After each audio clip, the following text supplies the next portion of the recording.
Good morning, guys. How are you?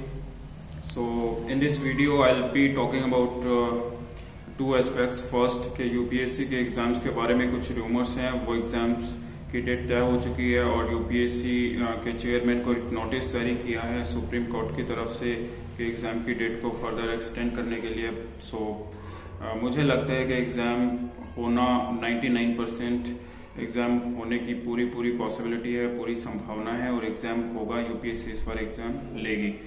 And second thing guys, अभी अगर आप current affair read कर रहे हैं और करंट अफेयर्स की कोई भी रिसेंट मंथ की आपके पास मैगजीन्स नहीं है, बुकलेट्स नहीं है, कोई भी सोर्स आपने रेफर किया हो, बट आई वुड से कि अगर आप लास्ट मिनट पर आपको कोई वन मंथ का या लास्ट के 2 मंथ्स का, अगस्त और सितंबर का अगर आपको नोट्स नहीं मिल रहा है तो you can download from Vision IAS का ब्लॉग है, विजन आईएएस नेट.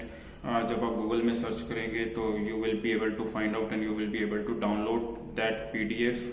जो विजन आईएएस नेट करके एक ब्लॉग है, उसको आप जब उस लिंक पर जाएंगे तो आप वहां से डाउनलोड कर सकते हैं. मैंने भी किया है. तो थर्ड थिंग, आप we all are at the very crucial stage of the examinations. I am also preparing for this time and we have summed up most of our preparations and we have done like 3, 4, 5 revisions as per the availability of the time. But how these 7 days preparations can impact the whole journey of your civil services, that is specifically I'm gonna talk about for next 2 or 3 minutes. So guys, ये last 7 days मैं अपने experience से बता रहा हूँ. I've given number of attempts in UPSC. So, but somehow I have not been able to crack UPSC and I have not been able to get the rank. But this time, I have given my 100%, and for these 7 days, I have firm belief that I will be able to make a last revision of my syllabus. जितना भी मैंने पढ़ा है, चाहे वो current affair है या फिर आपकी टेक्स्ट बुक्स हैं, और सभी के जो इम्पोर्टेंट टॉपिक हैं आप सिर्फ उन पे फोकस कीजिए. जितने भी इम्पोर्टेंट टॉपिक्स हैं आप उनको एक बार रिवाइज कर लें दोबारा से. और स्पेसिफिकली करंट अफेयर्स के लिए आप डेली के डेली थोड़ा थोड़ा करंट अफेयर पढ़ेंगे तो लास्ट डे आपको बल्क में पढ़ने की जरूरत नहीं पड़ेगी. And believe me, you will be feeling less stress on the date of the examination. आपको बहुत कम स्ट्रेस होगा, आपका कोई भी पार्ट नहीं छूटेगा. तो इसलिए ये बहुत इंपॉर्टेंट है कि आज से ही आप थोड़ा थोड़ा करंट अफेयर की जो बुकलेट्स हैं या फिर कोई आपने नोट्स बनाए हैं या किसी और सोर्स को आप रेफर कर रहे हैं तो थोड़ा थोड़ा करंट अफेयर रिवाइज कर लें. Because current affair is something, you know, more number of revision if you make in the current affair and more you will be able to retain and recollect in the examination center. That is my experience guys. जब हम किसी भी चीज को एक ही बार पढ़ के जाते हैं तो एग्जाम सेंटर में और भी ज्यादा कंफ्यूज हो जाते हैं क्वेश्चंस जब भी हमारे सामने आते हैं. तो I can give you just one example. जैसे लेट्स सपोज करंट उसका इंडियन पॉलिटी से एक क्वेश्चन है, ग्रेनविले ऑस्टिन ने कंसाइंस ऑफ द कॉन्स्टिट्यूशन किसे कहा है. तो अब ये क्वेश्चंस लक्ष्मीकांत में मेंशन है, but we are not able to answer. Most of us will not be able to answer this very simple questions. And इसका आंसर है फंडामेंटल राइट्स और डीपीएसपी दोनों ही को conscience of the constitutions Granville Austin के द्वारा कहा गया है. So word makes a difference. आपको वर्ड्स का बहुत ध्यान रखना होगा while attempting your paper. Like I would like to give one more example. जैसे कॉन्स्टिट्यूशन इनेक्टेड और कॉन्स्टिट्यूशन अडॉप्टेड, दोनों में डिफरेंस है गाइस. कॉन्स्टिट्यूशन इनेक्ट कब हुआ था? 26 जनवरी 1950 को. और कॉन्स्टिट्यूशन अडॉप्ट कब हुआ था? तो वो 26 नवंबर 1949 को हुआ था. तो you have to be very focused, you have to be very attentive while attempting the paper.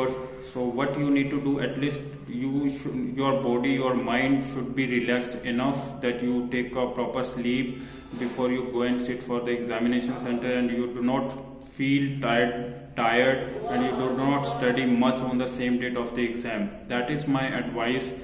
And if in these 7 days अगर आप बहुत अच्छे से पढ़ लेंगे तो सेम डेट आपको बहुत ज़्यादा पढ़ने की कोई भी ज़रूरत नहीं है guys. And I won't advice कि आप सेम डेट को कुछ भी पढ़ें. तो आप इन 7 डेज को अपनी जितनी भी प्रिपरेशन आपने की है उसको सम अप कर लें. जितना भी करंट अफेयर का रीडिंग है आपने किया है उसको आप सम अप कर लें. अगर कुछ छूट गया है तो गाइस बहुत न्यू कंटेंट आपको पढ़ने की इस टाइम पर ज़रूरत नहीं है. Because this is not going to help you much. and this is something which I am talking from my experience of last couple of years I have given to UPSC civil services preparation. So my advice would be कि आप ज़्यादा से ज़्यादा एक last quick revision अपने आप को दें, so that you do not feel guilty after the exam. बहुत सारे स्टूडेंट होते हैं वो बोलेंगे कि अगर मुझे 10 डेज का टाइम और मिल जाता तो मैं ये कर देता, 15 डेज का टाइम मिल जाता तो मैं और भी ज़्यादा पढ़ के बैठ सकता था एग्जाम में. But believe me, time is short, time fix है, टाइम दोबारा नहीं मिलेगा. And in these are 7 days, in these 7 days में ही आपको अपना बेस्ट देना है और जितना आपसे हो सकता है. Do not think you will be able to crack the examination और not. Just leave this questions on your destiny. Just give your 100%. Whatever is in your hand we can only do that. जो हमारे hand में नहीं है उसके बारे में सोचने की जरूरत नहीं है. Let UPSC evaluate you. Do not evaluate yourself much and do not feel bog down at the crucial stage of examination, because at this stage you have to taken as compared to your counterpart, because जो लोग और पढ़ रहे होंगे there will be many who will not be giving last revision. They will be feeling overconfident. They will be thinking that they have read enough and they need not to put under a lot of pressure, and they did not need to go for one revision because already they have given maybe 5 or 6 revisions.